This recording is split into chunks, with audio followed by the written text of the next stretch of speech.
Welcome to Texas Football Talk. I'm your host, Jeremy Lockby, once again joined by my brother Clint. In this episode, talking to 2022 offensive line commit out of Austin Westlake High School, Connor Robertson. How you doing, brother?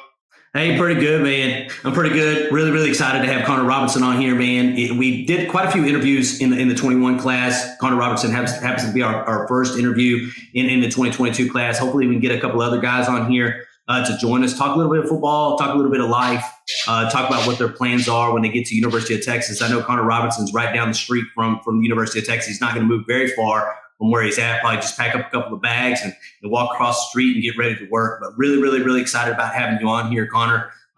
With that, I'm going to go ahead and turn it over to Jeremy. I think he's going to start off with the questions here, man. All right, Connor. Good to have you. Like Clint said, watched a lot of your film. Produced a commitment corner on you, talking about your strengths that you bring to the 40 acres. But I watched your film, and mostly you play right tackle. But most of the recruiting services have you moving interior. How do you feel about that?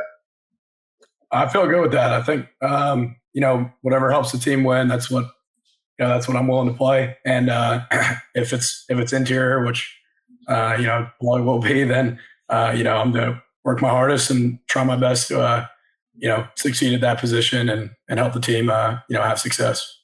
A question to kind of follow up to that question.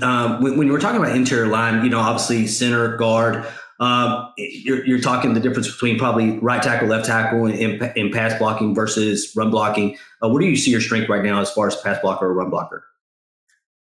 That's a good question. I think, I really try my best to balance pass blocking and run blocking. I try my best to be physical in both aspects. Although pass blocking tends to be thought of as more passive, I try my best to make it aggressive and, as physical as I can be. I've just been working really trying to balance them both out and be equal in both aspects, rather than just be more run heavy or pass heavy or whatnot. So, All right. So my next question is kind of leading to that.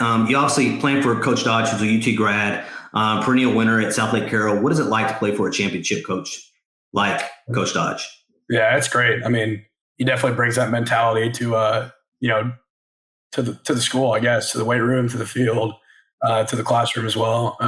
And you can definitely get a sense of it, when you're a part of it.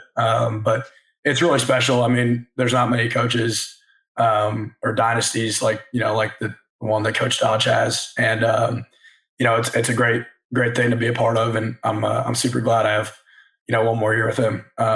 It should be fun. That's awesome, Connor. So I'm going to ask you to shout out. I'm kind of going to go off script here for a second. I'm going to ask you to shout out your offensive line coach, because when I watched your film, your trap techniques, your pulls, just how technical you are in your game, you can definitely see you got a great offensive line coach there at Austin Westlake. So you want to talk about him a little bit? Yeah, well, Coach Brandon Murdoch is a really, really good guy. First of all, I think he's a better person than he is a coach because he's just a great guy and someone that I can really turn to and talk to whenever I need to. Also a guy that played for Coach Dodge at South Lake Carroll and has that same winning mindset instilled in him. And I think I'm convinced that he's a genius along with probably the rest of the offense line here at Westlake. He's just one of the smartest people I've ever met when it comes to football knowledge and just remembering everything. Every once in a while, he'll talk about plays from when he was at South Lake, and that's pretty impressive to remember that stuff. But no, I think he does a really, really good job just trying to focus in on a few things for every offensive lineman. And last year he was able to help me a lot in really both pass blocking and run blocking, and give me a lot of tips and pointers that I was able to use during the season. But I think he's a hell of a coach. Honestly, I think he can coach college football and do very, very good, very well. But, I'm glad, just like Coach Dodge, I'm glad I have another year with him because he's a really special person to me and definitely means a lot to me. So I'm going to transition there because you made me remind me of Adam Latosky, who was a South Lake Carroll guy who came to the University of Texas and played really, really well in that 08 team. But I just asked you about your current coach. I'm going to ask you about your future coach. Me and Clint basically had a chance to look at Coach Kyle Flood's offensive line camp that he put together, that 45 segment offensive line camp that he did on social, not social media, but on platforms that we could get to. And he's very impressive. A head coach from University of Rutgers. You saw what his offensive line was able to do at Alabama. But excited to have him on campus. What's your experience with Coach Flood so far?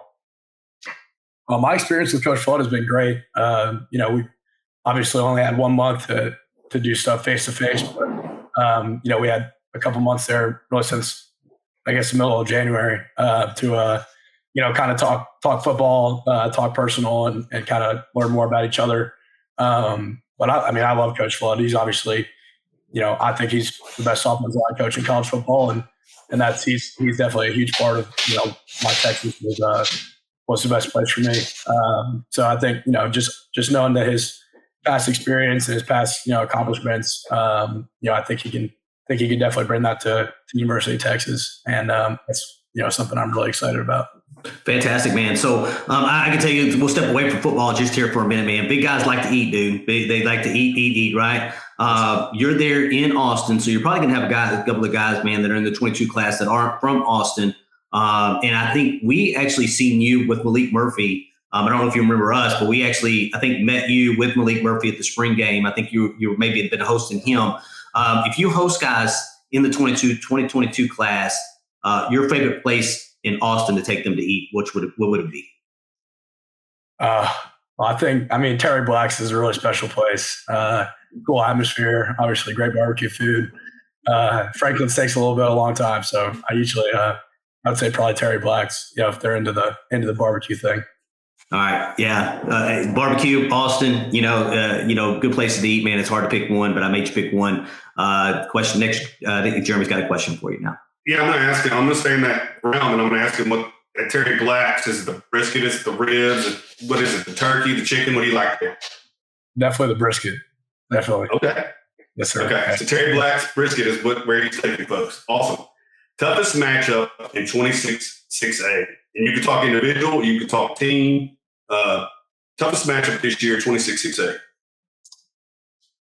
That's a tough question. I think there's a lot of great teams in our district. Obviously, Lake Travis is a really big one just because of the history and the rivalry that we have. I think, they're a little bit more young on defense as we are, from what I know. So that'll be, interesting to see. But obviously, it's their last game, so they should be aged by then. But I'm really excited for every game. I think there's a lot of great competition. There's obviously a lot of great players in 26-6A, and obviously our first three games non-district will be, all three of them should be really exciting. So I'm looking forward to every game. But I think Lake Travis, we didn't get to play in that one last year because of COVID. So that should be a fun game this year.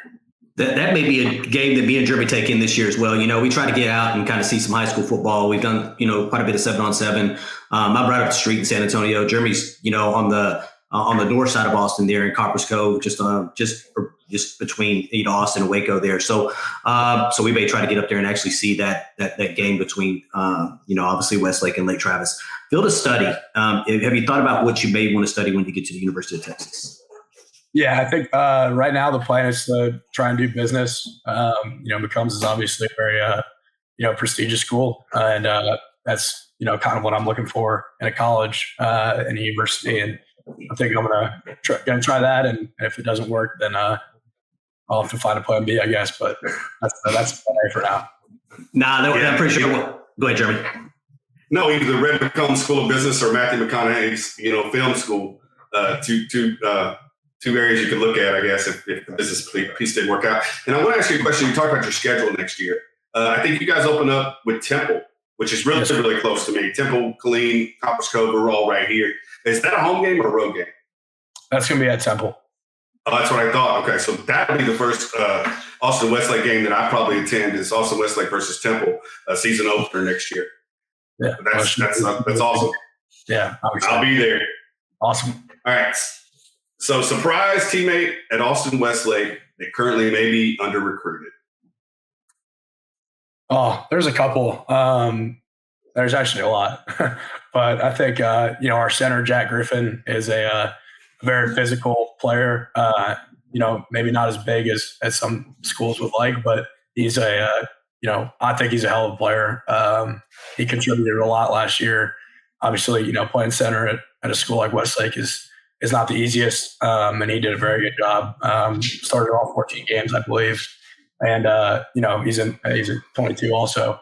And then I want to say, Bryce Chambers, who's a receiver type player. He's a great player. Another guy. He's in the 23 class though, so a great blow. But someone that I would definitely keep an eye on. Just, very versatile and can do a lot of things. And then defensively, there's a lot of young guys that will probably get to that point. We have a lot of 23 kids on the defense that are going to be playing. Colton Bassick, Nate Wayne, both defensive linemen, and Ethan Burke, who's in my opinion is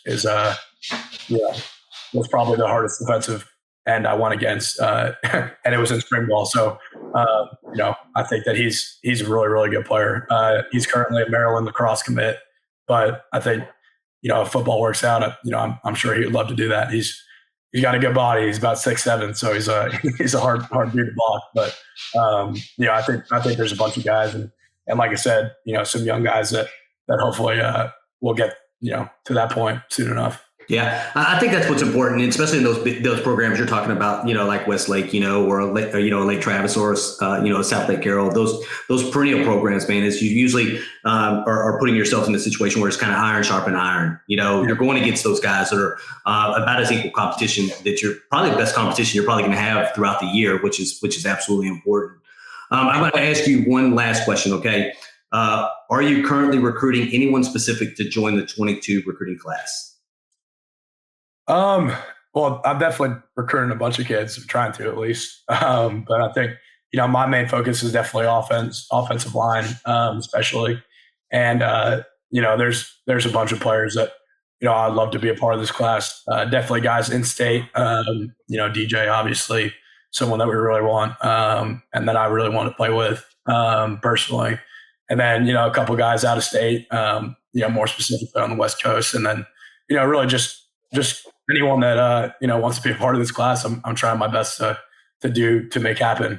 So including some defensive guys, and just trying my best to get them to this great city and this great school. Yeah, we definitely understand it. Go ahead, Jeremy. No, talking about DJ Campbell. Having to look at the list, Mike Roach, we follow 247 quite a bit. He's a friend of ours. The latest barbecue pool party came out. And there's like 35, 40 guys on there. Your name's on there. But I did not see Devin Campbell. So let's get him to the barbecue. Would be step one and lock that thing down. For sure.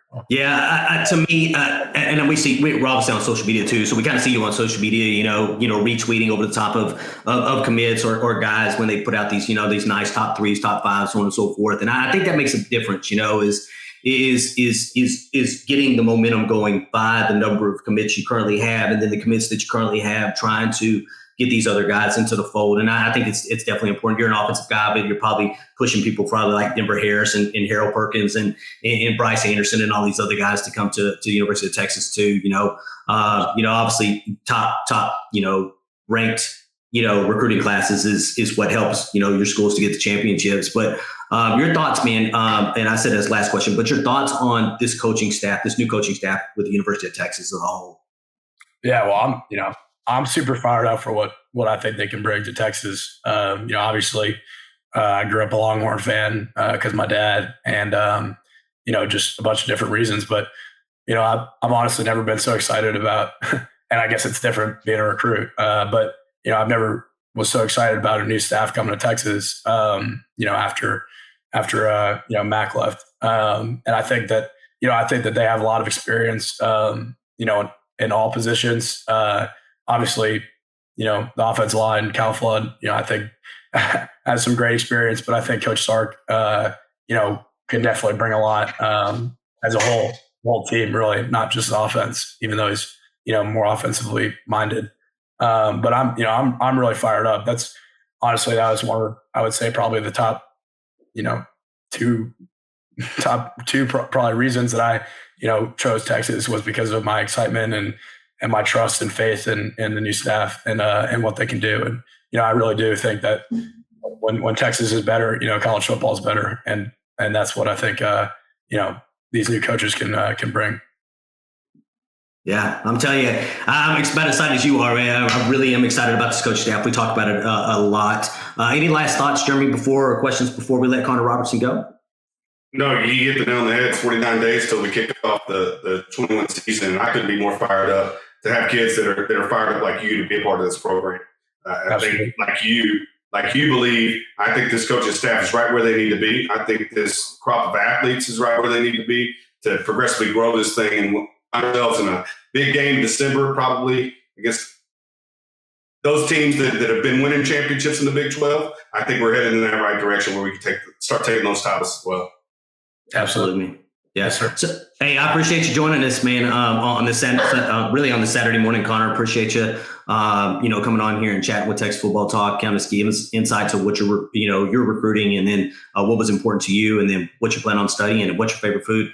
We definitely appreciate you coming on here. We hope that you like this podcast. If you like this podcast, please hit the like button. If you have not subscribed, please subscribe. You can find us on Twitter at TX Football Talk, on Facebook at Texas Football Talk, and on Instagram at Texas Football Talk. We appreciate you listening as always, and hook 'em. Hook 'em. Thanks for having me. Absolutely.